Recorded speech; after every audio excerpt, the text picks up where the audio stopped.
Hey guys, Arm&Gun here, and Cat.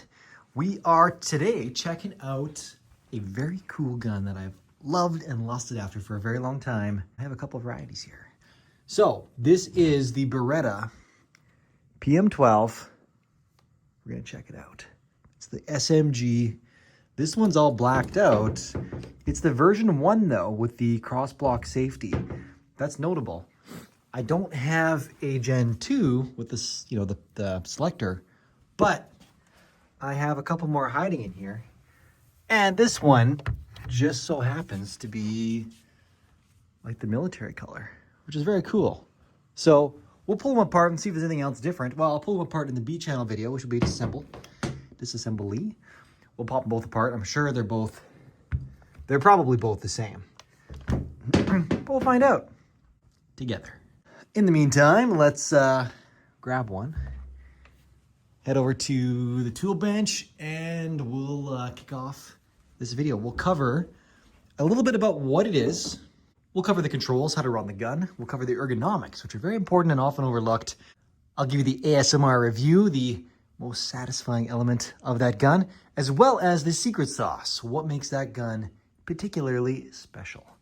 Question of the day is going to be, would you rather have, let's see, I'll keep it open-ended, the OG Uzi with the wood stock, or the OG Uzi with the collapsible stock, or this? Comment now if you would, and then we'll discuss it towards the end. I'll give you my feedback. I don't even know yet which one I'd want. We're gonna go through this gun, we'll learn together, and then I'll give you my opinions at the end. Probably some other stuff as well. Cat is intrigued. Huh, buddy?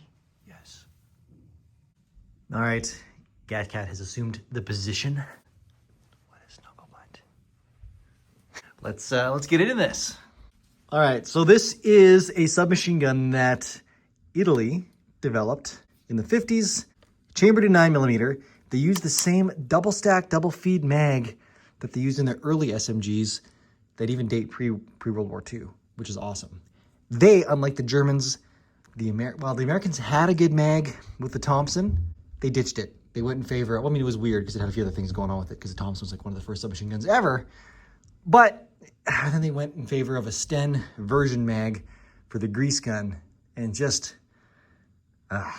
double stack single feed sucks. But Beretta got it right. Figures for a company that's like 500 years old. They've been using that mag for a very long time, and this gun is very long-lived as well. I think some police agencies still use this thing in Italy. Very cool. By typical definition, this is a Gen 2 submachine gun. By my definition, this is a Gen 3 submachine gun because it features a telescopic bolt.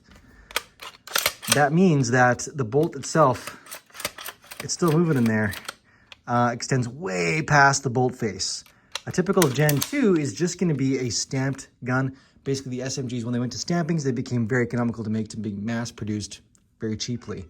But there was a further major development that basically ubiquitously hit all submachine guns after the fact, and that was a telescopic bolt, where they were able to recess the bolt really far by stretching the bolt way further ahead, keeping that mass balanced, and that allowed them to go with much shorter overall packages.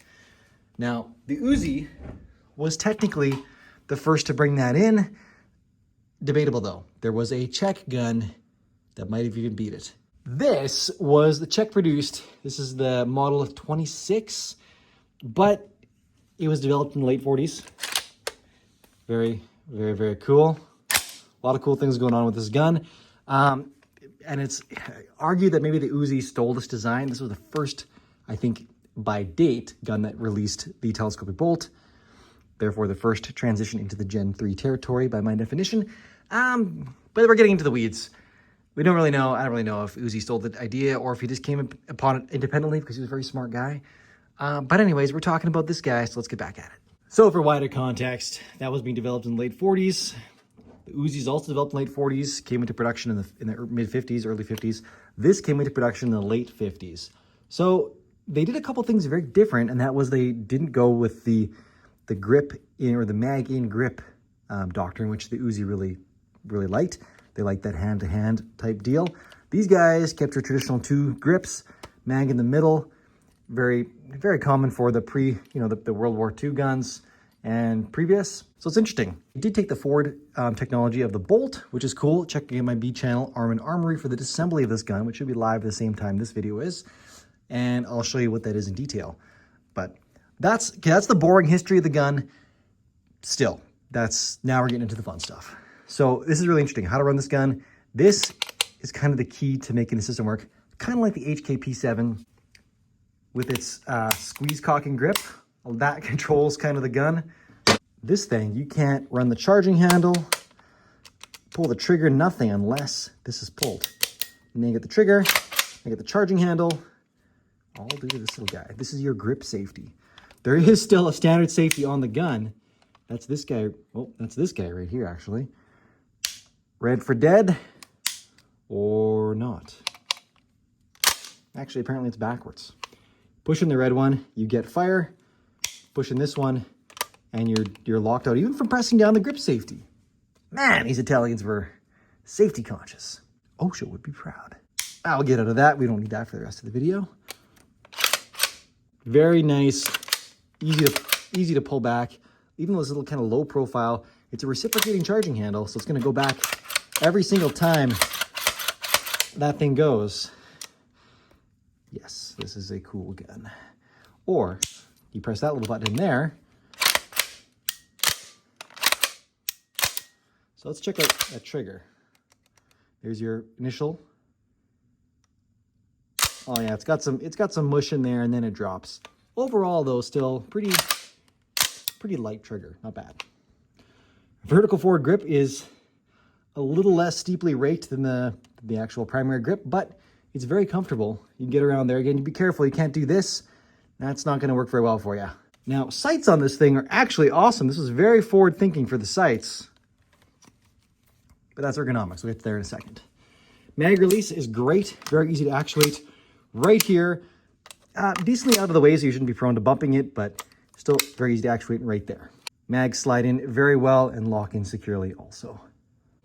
Again, we talked about the double stack, double feed. These are very easy to reload, which is a nice thing. Your selector setting, not too hard to push in, very nice and tactile. Safety selector, the same thing. Now, this is the PM12 model. The PM12S was when they had the revision, and those are almost always black, if I recall correctly.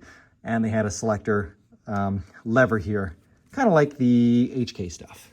And then you got your stock, which is just, you pull it out. So nothing inhibiting that. To drop the butt, you press this little button in here. That lowers that little lug. There you go. Just like that. Pretty simple. Press it again to bring it back up. And on this side, you have a little latch. Very easy. Push it in, and you can spin this back around.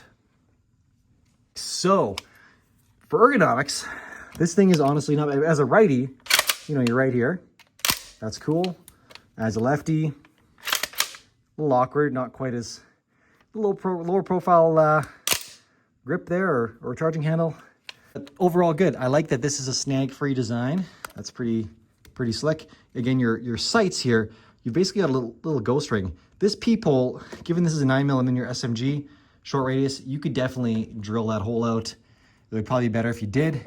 It's not even adjustable, so yeah, I would say take a drill to that, open it up, and you have yourself a nice little ghost ring. Gun is pretty safe given this lockout or double lockout. Yet it's intuitive, natural, and I don't mind it. Now, ergonomics of the stock, it's not very comfortable. It's not great if you're a lefty because you got to move over further, but you do get a nice height for your cheek here.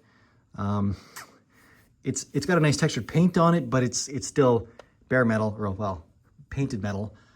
Just not very comfortable, and you do have to kind of sneak up on that sight to get a proper picture, which again, drill it out, gonna be way better. But length of pull is pretty sweet as well. All right, ASMR review. What is the most satisfying element of this gun? For me, this is, well,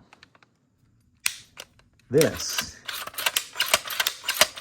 feels really good. Just the weight of the spring in here, it feels really nice. But I have to say, the mag release and insertion, it's just so effortless. This is just got just the perfect amount of spring tension on it.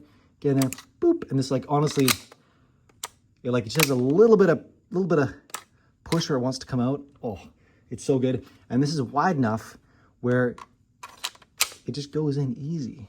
I like how they've used this in that as kind of like a natural guide. Oh man, that is, you've got to insert and remove a couple mags out of a Beretta PM12 in your life. It's gonna leave an effect on you. And the secret sauce.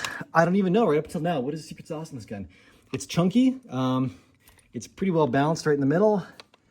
I think just the slow fire. This is like around a 550 fire rate, like even a little bit slower than an Uzi. It's a nice gun. It arguably has a better stock than an Uzi, at least the collapsible stock. It's immediately more usable because of this interesting forward grip. So it's a little more easy to hip fire or shoulder fire without the stock, you know, just because you can do the push-pull, pressing forward with your support and pulling back with this to give you a decently stable platform. That was common with the MP5Ks. Coupled with the simplicity of takedown and reliability, ruggedness of this gun, I think for how inexpensive these were to make, they still just kind of ooze some sophisticated class. I think that's the secret sauce. This feels like a sexier gun than it is. And I think it's a lot more practical without a stock deployed. So quick and go from a collapsed state, that's gotta be my secret sauce. But all right, question of the day. This or this? I love me my Uzi. I love the hand-to-hand. Got a great mag, double stack, double feed. It's also got its own built-in grip safety. I think though, to be kind of fair, I'm gonna run it against the stocked version because this is kind of like ready to go out of the bag. Just like this is kind of ready to go out of the bag with the press pull, with that vertical forward grip. That's really good. If having to pick between this and this, honestly, I think I would take the Beretta PM12. I didn't know that till right now, but I'm just thinking about it. I think right now, I would take this. I would take this. It's less bulky than this with the stock on it. I mean, you could take the stock off, but then you're really up a creek without a paddle if you got to use it in a hurry. And over this, the stock is just more comfortable on this guy. And it's, again, more ready right out of the box with the collapsed stock. So fun stuff. I'm learning with you guys. The Beretta PM12, literally no joke. Pretty slick, svelte gun. It did have the benefit of being invented, well, at least designed, good 5-7 years after the Uzi. So probably learned from that, but it's also still being used, I think, to this day. So pretty good job. All right, guys. Sorry to alienate the military-looking version there, or whatever that color pattern is. We'll focus on that one in the disassembly, though I will pull this one apart too, just as making sure there's no other differences between those two. But there you go. If you guys like the content, want to support the channel, or have any specific questions, because I do audio, like soundtracks, modeling, that kind of stuff for the video game industry. So let me know if you need something special. You can hit me up on Patreon for sliding those DTMs if you have any personal questions. Or grab yourself some Boom Diggity merch from Bunker Branding. It's heckin' cool. Let me know what you guys want to see next for the guns. I'm currently in the middle of doing 30 days of gun shorts. So a new one of those is popping out every day. And I am taking requests for those as well. So hit me up. What do you want to see? Otherwise, catch you guys in the next one. Arm and Gat out. Love you. Boom Diggity. Merch.